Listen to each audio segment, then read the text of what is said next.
नमस्कार दोस्तों, स्वागत है आपका मेरे चैनल इन्वेस्ट विद दीपक संब्याल में। तो दोस्तों, बिल्कुल टाइम जाया ना करते हुए सीधा मुद्दे पे आते हैं कि हमें निफ्टी में लग क्या रहा है और मार्केट में क्या हो रहा है, हमारे पोर्टफोलियो क्यों नहीं बढ़ रहे, अभी हमें कौन सी किश्ती में सवार होना है। तो सीधा मुद्दे पे आते हैं।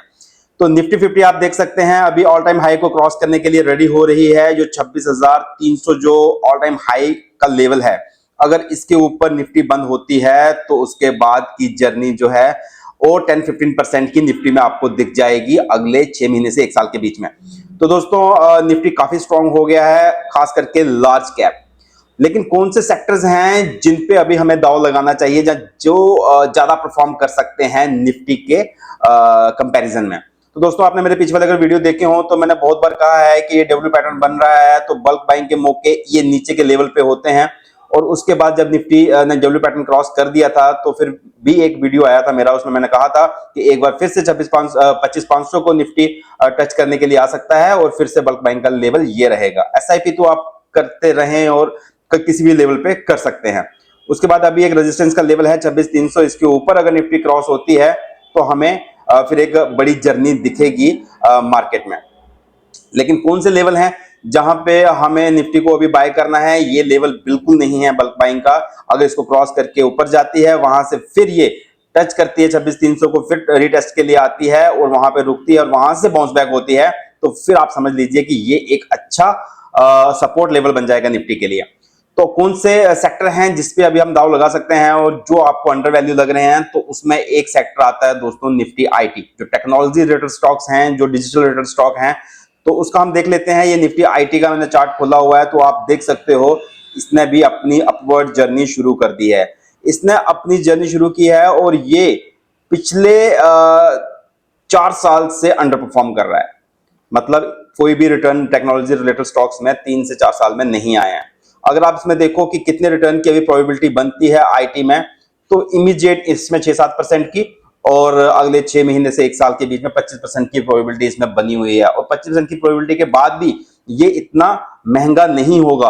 अगर इसकी आप देखेंगे अभी कितना महंगा चल रहा है, तो ये हमने निफ्टी आईटी का जो पी वैल्यूएशन निकाली हुई है, तो 5 ईयर जो है, 5 साल की जो वैल्यूएशन है अपने मीडियन से काफी नीचे चल रही है। जो मीडियन है इसका 28.7 है और अभी 26 के आसपास चल रही है।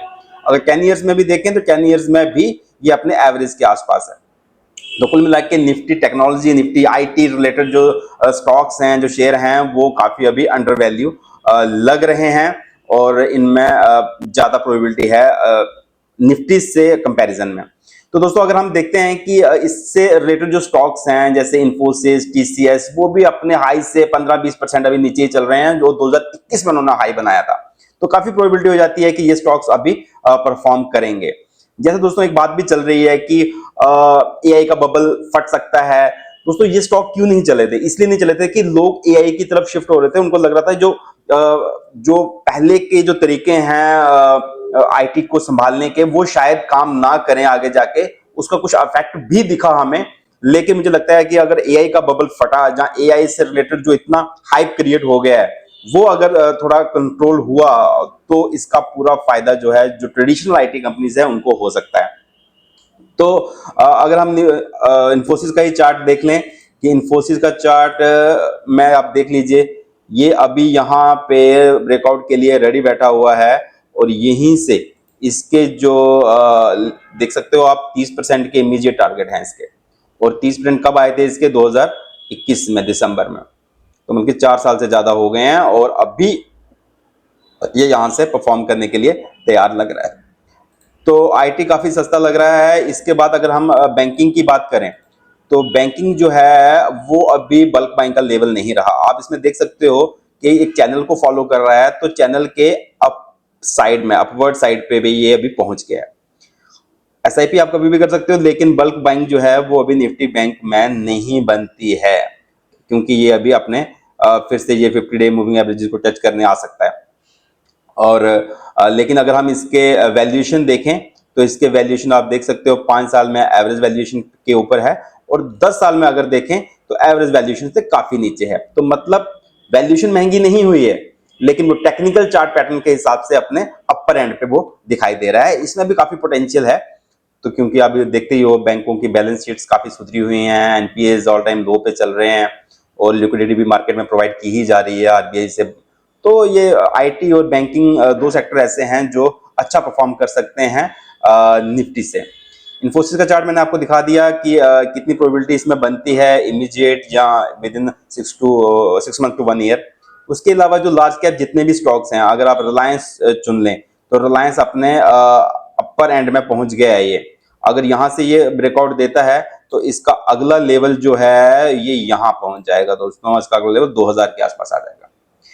तो रिलायंस भी अच्छा लग रहा है। जो लार्ज कैप स्टॉक्स हैं, अगर आप एचडीएफसी बैंक को देखते हैं तो ये भी अगर अपने ऑल टाइम हाई के आसपास है, अगर वहां से क्रॉस करता है तो इसकी भी जर्नी एक बड़ी हो सकती है। इसने काफी 4-5 साल अंडर परफॉर्म किया है, 2021 से लेकर 2025 तक इसने अंडर परफॉर्म किया है, कंसोलिडेशन में रहा है।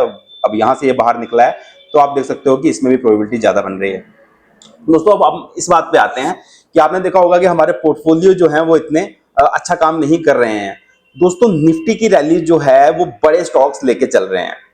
बड़े स्टॉक्स जैसे रिलायंस, टीसीएस भी अभी थोड़ा बढ़ना शुरू हो गया है, इन्फोसिस भी बढ़ना शुरू हो गया है।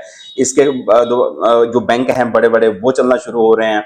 तो बड़े स्टॉक्स जो है वो निफ्टी की रैली को कर रहे हैं। जो स्मॉल कैप और मिड कैप है वो इतना ज्यादा परफॉर्म नहीं कर रहे, जहां अभी अंडर परफॉर्म कर रहे हैं। तो हमें क्या करना चाहिए? क्या हमें लार्ज कैप की तरफ शिफ्ट होना चाहिए या फिर अभी हमें वेट करना चाहिए?